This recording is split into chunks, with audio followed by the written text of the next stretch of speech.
Good morning. We're learning Parshas Vayeshev this week, Beis Halevi, and we're going to start from the side with the left printing on it. If you turn your page over, we're going to start.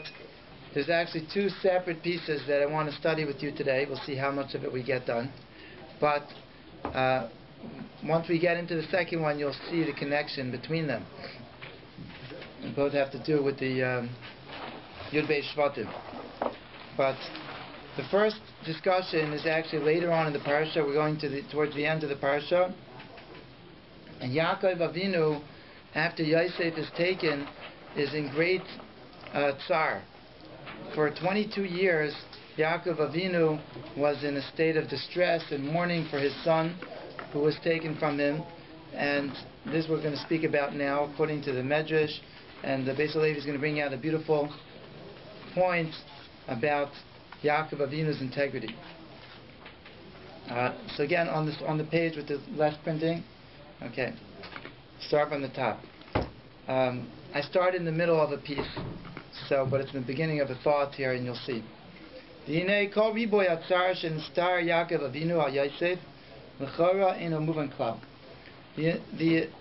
immense tsar and prolonged, without unrelenting.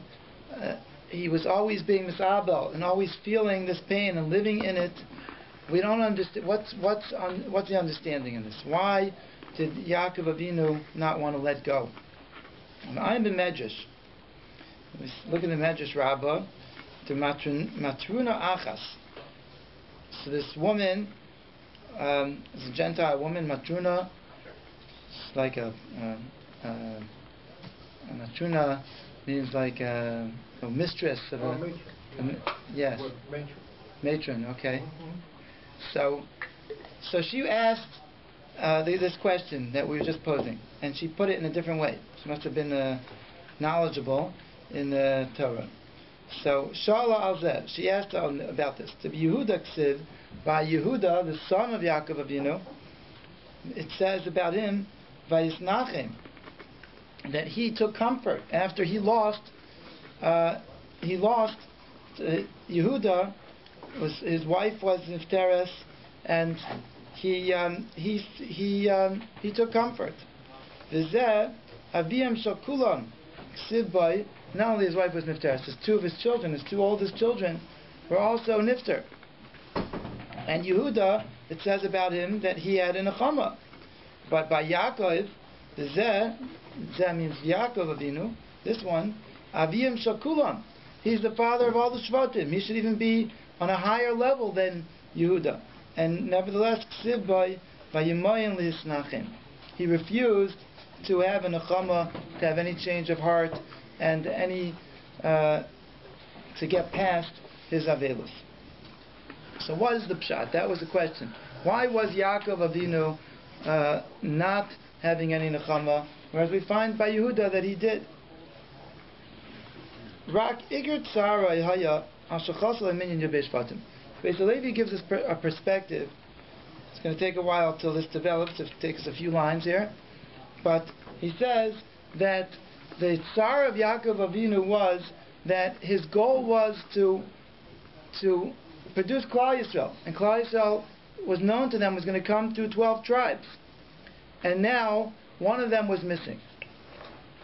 Let's continue. Yosef, yeah? Yosef was missing. He was one of the 12 tribes, and it wasn't just one of his children who was very beloved to him was gone, but it was something that went even beyond that. That the 12 Shvatim were no longer 12 Shvatim. Well, you can't say there's one of his 12 children only because of the fact he already made, by the fact he gave him some espasim, he already made a distinction between Yosef and other kids. So in a way, because he made the distinction, you can perhaps understand why there's also a more pain than. He was an extra special beloved child. Right. He was a Ben Zekunim.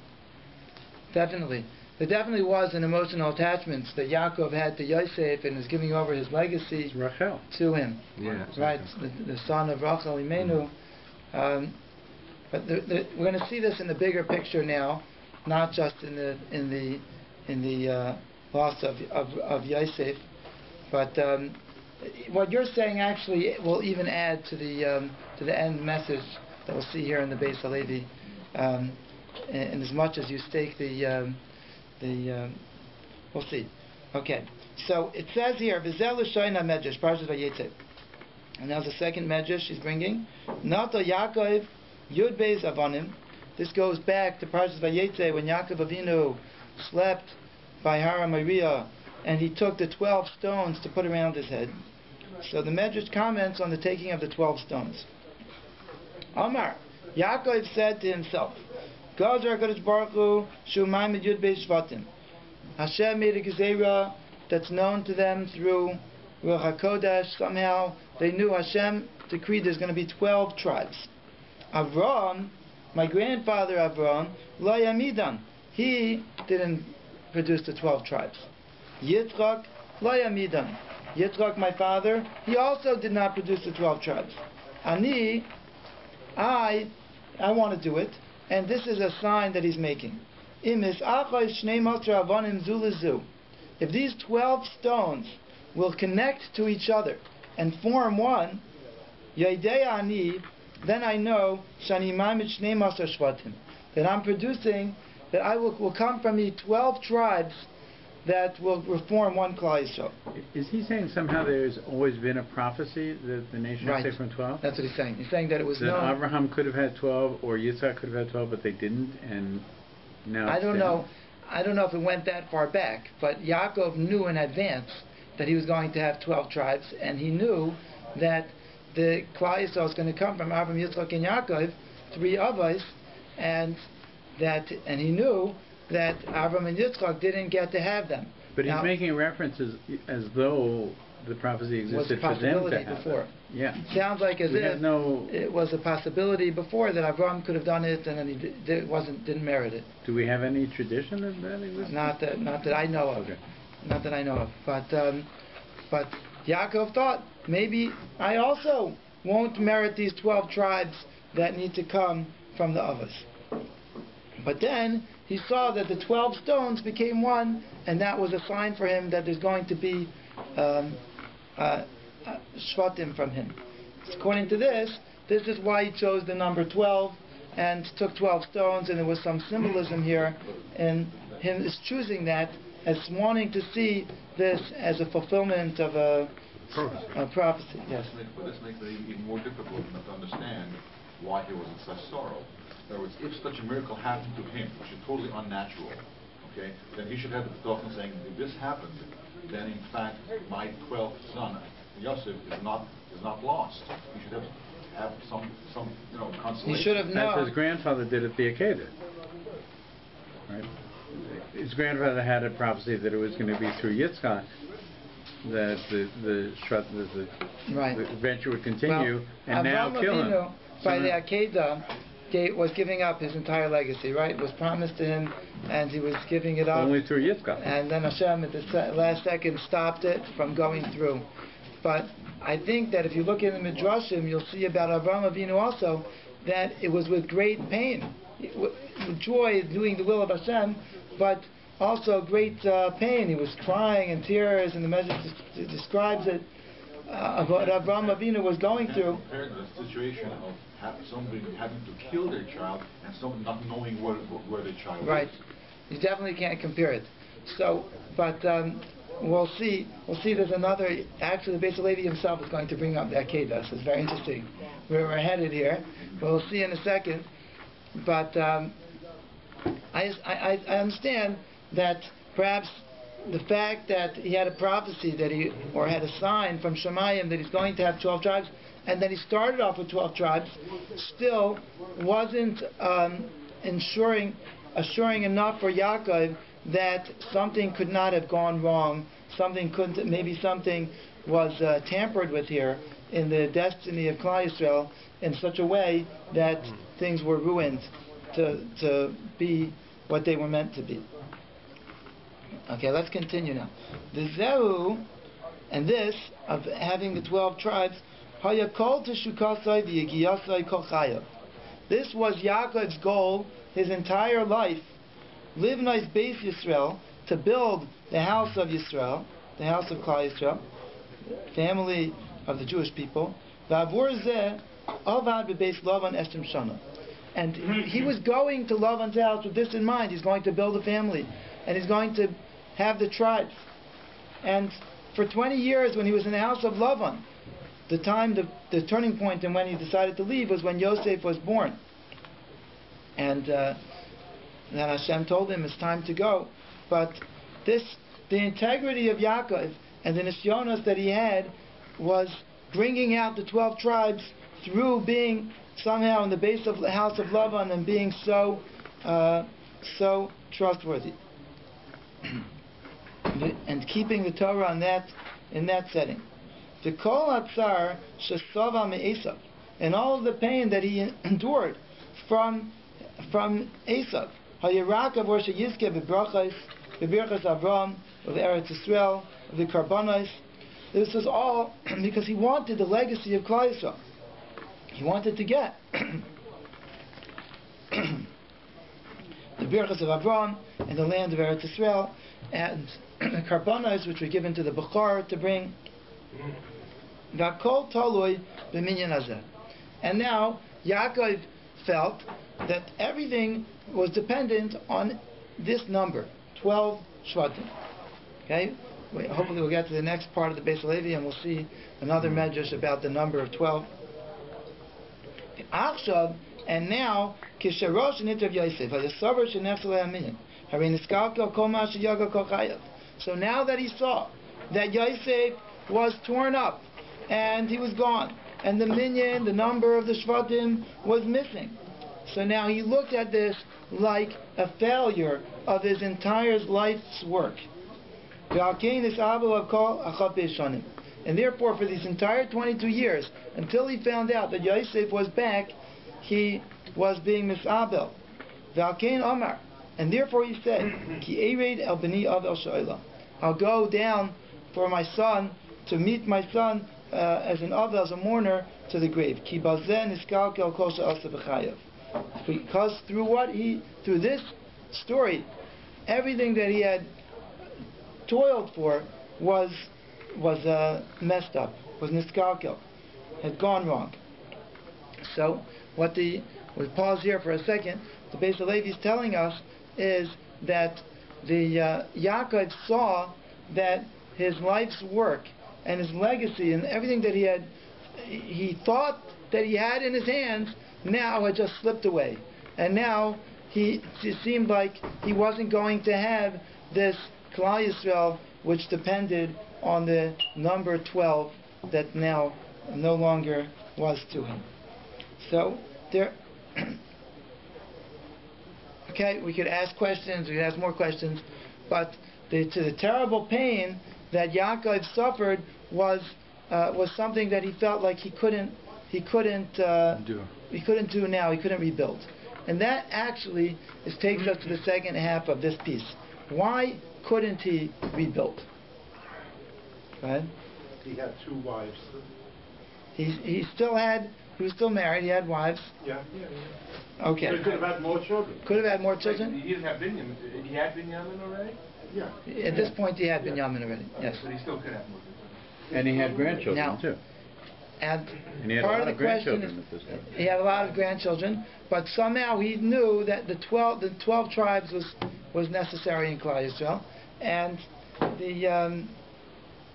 the part of the question is also, could he have married another wife if these wives weren't having any children? Later on, he makes two of his grandchildren Shvatim. Yosef's children. Yeah. But they're grandchildren. They're not his children. Right. Yosef himself became kind of like a... he was promoted to like an Abbas. Right. But my point is that one of his solutions was in front of him already. He had grandchildren. If he could have had the power to do that. Ephraim and Menashe. Obviously he did. Right. But Ephraim and Menashe maybe were a different story than other grandchildren. In other words, that... Seems like he's taking it as a personal attack. Okay, so... And I'm not saying he is, because I think he's a much higher level than that. Right. Definitely when you read the Psukim, you see this is very emotional, and I'm sure it is, and it was a very dark time for him. And at the same time, the Beis Levi is saying it wasn't just about losing his dear son that was so emotional to him. It was also went beyond that. that there was another part of it, that there was a failure in terms of there's another chazal that he doesn't bring here, that Yaakov Avinu had a siman that if he has all 12 tribes, then he goes to Olam Haba. Was there? Okay, I'm not going to look for it right now, but there's a Rashi brings in this week's parsha such a sign on this pasuk of Ki Erid El B'ni Avel She'ola, that I'll go down to my son, see if we can find it. What do you mean by a sign? I mean, this he had. Let's see if we find the Rashi. Like a premonition? Right, it was like a promise to him that this was his guaranteed success, ticket to Olam Haba.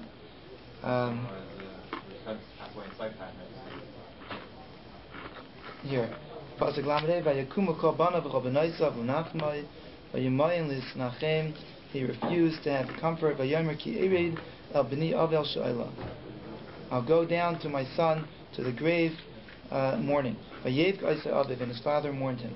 So Rashi comments here. Okay, this is something that bears mentioning, that this is famous that Rashi brings, that the fact that a person could have a nechama for a deceased and could forget to some extent what they were living with and the pain of the initial pain, that is something that's a blessing from Hashem, that a person could go on with life, and that is because the person actually was deceased. But here, he didn't have that because Yosef was still alive. And a person can't be mekabel tanchumim al hachai v'savor shemis. Al hameis nigzor gezeiro sheishtakach min halev v'lay al hachai. On a mace, on somebody who's deceased, there was a gezerah from Hashem, a decree, that ability to forget from a person's heart and to go on living and feeling the joys of life, but not on someone who's still alive and they think is nifter. Now, that's the difference with Yehuda and his children. He buried the children. Right.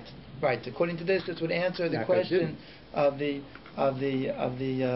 mistress, or the matron. There was no body to bury. Right? They couldn't find it. It was sold. No, in Yehuda's case, they did. Yeah. Okay, listen to this medrash. This is the one we were looking for.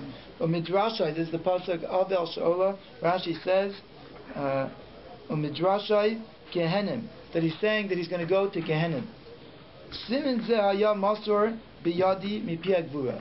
This was a sign that was given to me in my hands from HaKadosh Baruch Hu, mipi gvura. Im lo yamos echad mi b'ni banai b'chayai. If one of my children will not pass away in my lifetime, muftach ani she'eni raya Gehenim, then I could feel secure. I'm not going to see Gehenim. That was a promise. And now, this is part of that he saw that his life's work had been ruined. It's a medrash or a Rashi? What this is, Rashi's quoting a medrash. Rashi first brings the pshat that he was going. It means the grave, and then the medrash is that it means Gehenna. Okay, midrasha Gehenna. Okay. So now if we go back into Beis Halevi, so in the first column, about 6 lines up, Rak Akati Yikshe. Now we still have a question. Dima kol atzara zeh. What was all of this enduring sorrow, this pain? Granted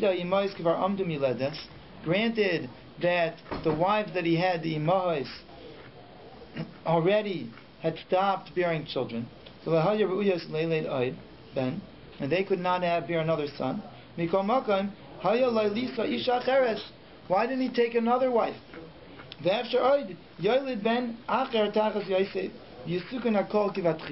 And then he'll be able to fix it up. Now, according to the Rashi that we saw, the Medrash, that still would be problematic because he had a son that passed away. But in terms of this interpretation, that there was Yud Beis Shvatim, so now let him have Yud Beis Shvatim a different way. Rak says the Beis Halevi that if you remember from last week's parsha, we got up to the end of the parsha last week, we'll remember that he couldn't do that. Yosef was barred from marrying another wife. Why is that? Yaakov was barred from marrying another wife. Didn't Leah have also a vision saying that she's going to have a certain number of... Right, Leah in last week's parasha Chazal bring, they knew... How come my sister Bilhah have less than one of her handmaids? So that's why she prayed that she shouldn't have any more children. Right. This is also an indication that they knew in advance, right? They knew beforehand there were going to be 12 Shvatim. Right. He couldn't take another wife. That Lavan made a treaty with him and made him swear at the end when they parted that he can't marry anyone else besides Lavan's daughters. He can't take any more wives. The Kol's man if one of the Imais was still alive, either Rachel or Leah was still alive, he couldn't take any other wife because he couldn't add on to those wives that he had during their lifetime. So he couldn't take another wife, and his hands were tied, and he knew that this was his fate the way it stands now. He had to just stand by and watch. Where does the base of Levi get this? The Medrash? Oh, that he made a shvur? He doesn't bring a source for it. In last week's parsha, there was something called Gal Eid, and after the Lavan chased after in Parshas Vayetze, right? And they made a bris, and in the pasuk over there it says that see if we can find the pasuk. Pasuk Nun, end of the parsha. Im te'ane es b'noisai, im tikach nashim al b'noisai. If you'll take more wives on top of, in addition to my daughters. Ein shimanu.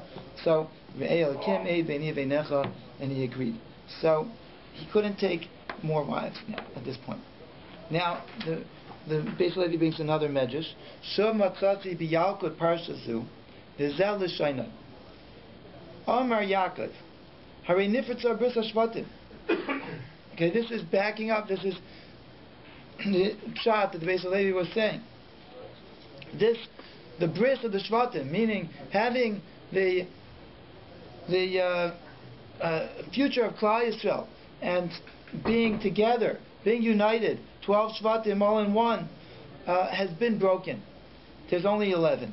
Kama yigiyos segati lahamid yud beis shvatim. How much toil I went through to have 12 tribes.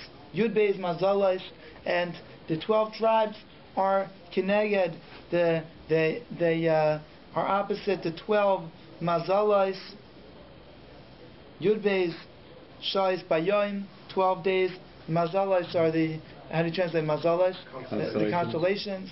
And there are Yud beis, there are 12 hours in the day, 12 hours in the night. Yud beis shais bayoim, Yud beis shais balayla, Yud beis chadashim, there are 12 months in the year. Yud beis avanim be'ephod, there are 12 stones in the ephod. Now we know because there's 12 tribes, but he's saying that there's 12 stones on the ephod, and that's opposite all of this. Maybe everything comes because there are supposed to be 12 tribes in Klal Yisrael, and it's all opposite the 12 tribes. Who knows what comes first? 12 hours in a day, 12 constellations, or the plan that Hashem has to have 12 tribes. Constellation is something natural. 12 hours in a day is conventional. And in fact, it was introduced by the Egyptians, the ancient Egyptians. So this isn't based on anything physical. Like 12 so it months, could be configured 12 otherwise. In a year, 12 you could break it up differently. So you could break it up differently. Instead of having 12. Sure. No reason why it should be 10 hours in a day. And if you have to 5 hours. It's not based on anything physical or natural. It's just conventional. We're going to have enough time to do stuff. You should make 26 hours in a day. That's what it is. I don't know, but according to this measure, it seems like there's more significance to it. Okay, that it has to do with the it's hard to know because the 7-day week seems like it's conventional, but it's everywhere. Well, that's from the Torah. In India, in the Hindu world, they have a 7-day week. No, yes, yeah, everywhere in the world does. But that's ours. We gave it to the world, right? No, what I'm saying is that the idea that a 24-hour day, right, is simply convention. It seems to work with biological clocks for people. Right. Everybody's using it. It would work perfectly well. If we could, instead of calling it 24, if we called each of our current hours, if we called it a half hour or 2 hours, it would work just as well. The day is natural. The day is natural. So how do you divide But why is a week 7 of them? We know why it is for us. Because it's the Torah. But I think that's... But nations Okay. have tried to do this. So maybe the point is that it's not coincidence. Wherever the historical origin is, but that it's not coincidence. Maybe that's part of the point. I think actually the Romans tried to, if I'm not mistaken. French Revolution did a 10-day tried week, it, yeah. right? As did the Soviets at the very beginning. French Revolution? It didn't work. They said it'd be more efficient to have a 10-day week. 1 day off every 10 days instead of every 7. It didn't work because humanity doesn't work that way. Okay, so getting back to Yaakov's disappointment over here that there was a number 12 tribes and 12 hours and 12 mazalas and so on, and Yud Beis Chadashim, 12 months, Yud Beis Avanim Be'ephod. So now he continues in the middle column, 3 lines on the bottom. Hari Nifritza Bris Hashvatim. Now this has been broken, this connection of the unity of the Shvatim. Vayirata Yaakov Lisa Isha. And Yaakov did not want, says the Beis Levi, to marry a wife, because of the shvua that he made to Lavan in Tigach Noshim, like that he said he won't take more wives on top of the daughters of Lavan. So we see that that's a Medrash Yalkut, and we see this idea of the Beis Levi directly in the Medrash. Now he says that there is something. I cut out the beginning part of it, but there's something called She'elas Chacham, or a heter, and that theoretically, if a person has a shvua that or a neder, that when he finds out that it's there's something here, that it was a mistake here, that he would have never made this if he would have known about something. So there's a possibility of perhaps being matir the shvua. Okay, halachically is a different discussion here, but at least al pidrosh, there's a question: why wouldn't Yaakov have maybe an opening, a way out of the shvua? So let's see what he says here. Al kopanim, in the second line over here in the last column, Harei savol tzar harbe shanim v'leirot lahatil hashvua shahayarei sheyachil Hashem lelavan. The reason why he didn't do it is because maybe he would understand it, because he studied Talmud and he knows the laws of Shvuah. But from a secular perspective and from Lavan's perspective, this would be totally a desecration and would be a chil Hashem if he would go ahead and do such a thing. Lavan would say, "You're acting just like me." Lavan would say, "I am perfectly honest. What are you doing?" Okay, so this b'nei al zeh hu nisayon gadol efshar gadol ki nisayon shel akeda. This was a tremendous nisayon for Yaakov Avinu, that he was stuck in this position, not willing to back down on the shvua and not willing to be matir it. And it perhaps was as great as an Nisayon of the Akedah, Shayasavur, because he thought Shavad Kolab Techaisav, because everything that it was promised him and all his security, and all of his toil was now gone. Now, why would that be worse, even maybe harder, or as great as the Akedah, Efshar Gadol Kin Essential Akedah? Because of the legacy, his legacy depended on this. And perhaps there was an element of a prolonged difficulty here that was going on, and a sayan that's so continuous and so dragged out is even more difficult than something that lasts a day or two or a few days. Okay,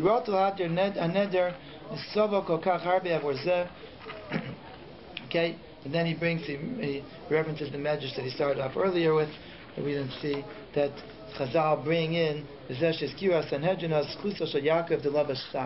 it was considered a merit to Yaakov Avinu that he wore the sackcloth. What was the merit of Yaakov Avinu wearing the sackcloth and mourning? And on the contrary, it seems to him like something. It seems to be something that was just maybe not willing to get over it. What was great about that? But if we look in this perspective, we could see the greatness of Yaakov and the schus that he had. He was lavash stak, that he wore the sackcloth and continued to not be willing to rebuild and go on and start over again, because he was bound by the shvuah not to do that.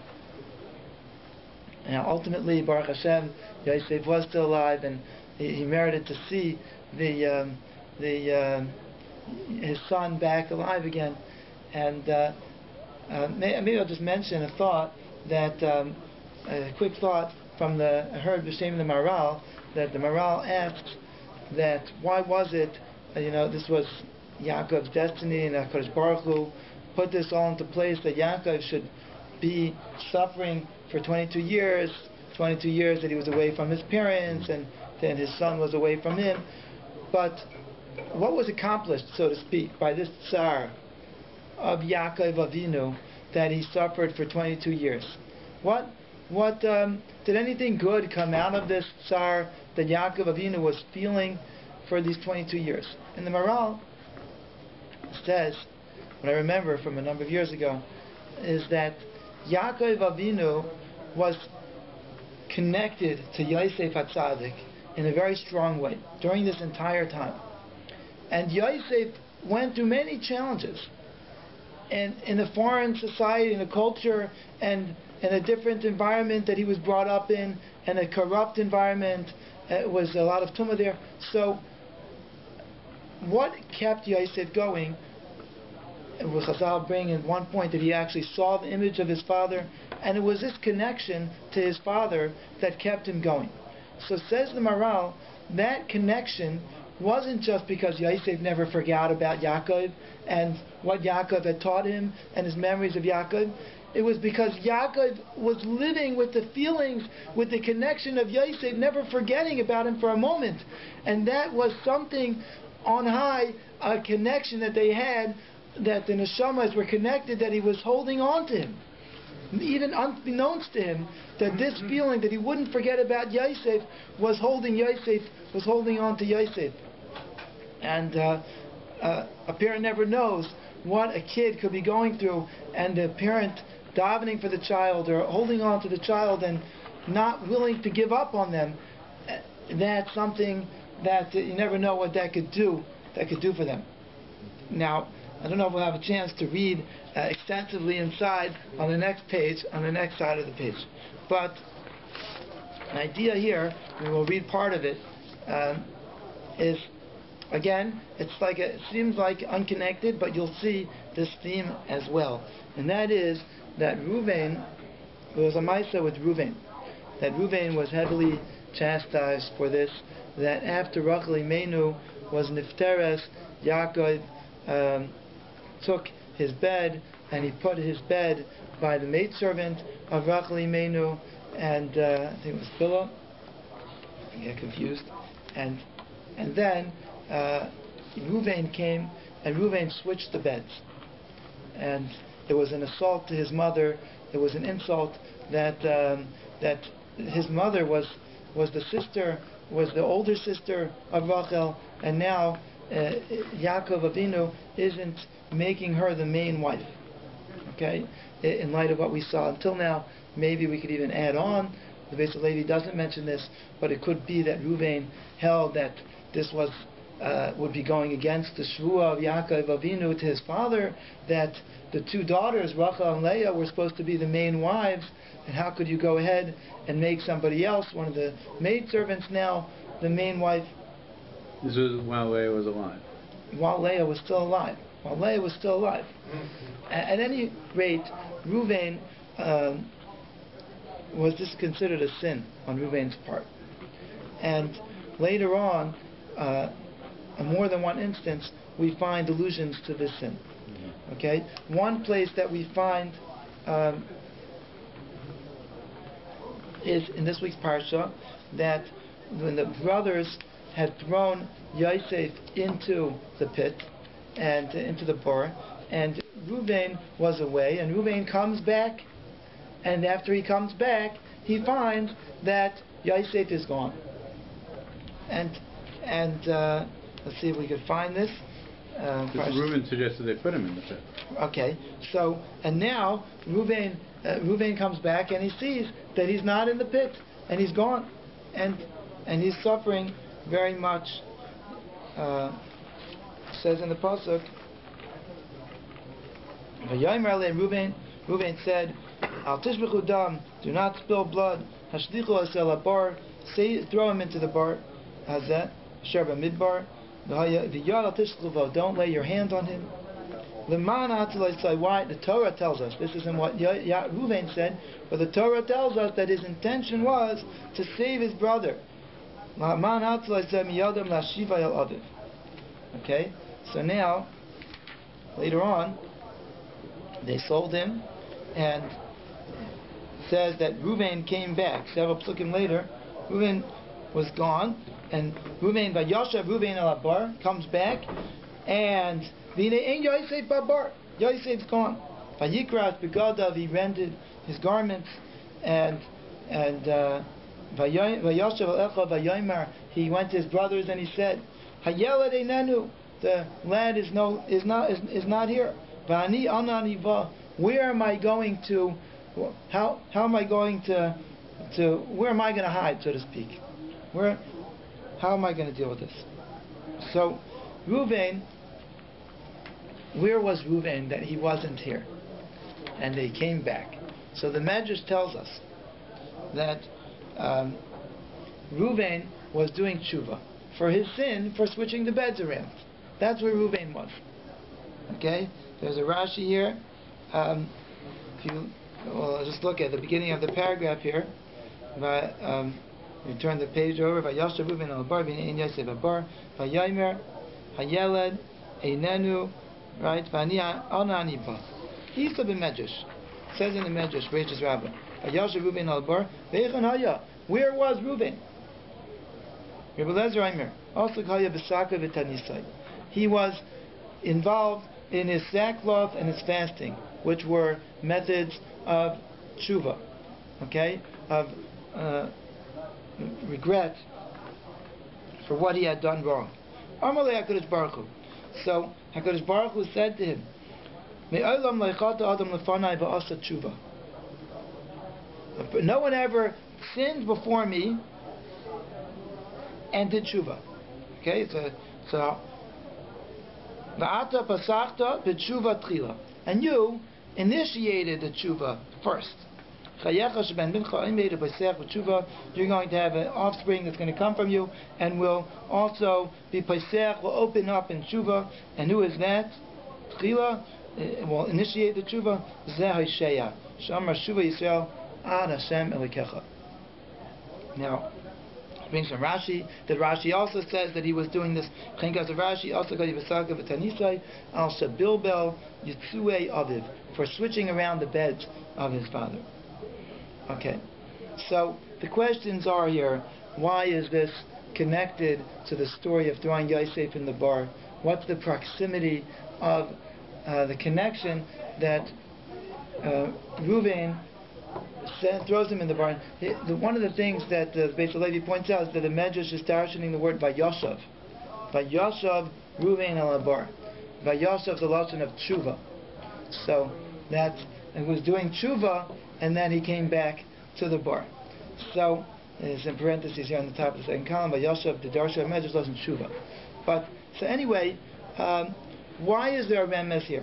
And, I'll just be mekater here, but the idea is that Reuven did something that was potentially very destructive here, but actually nothing wrong ever came out of it, at least not yet.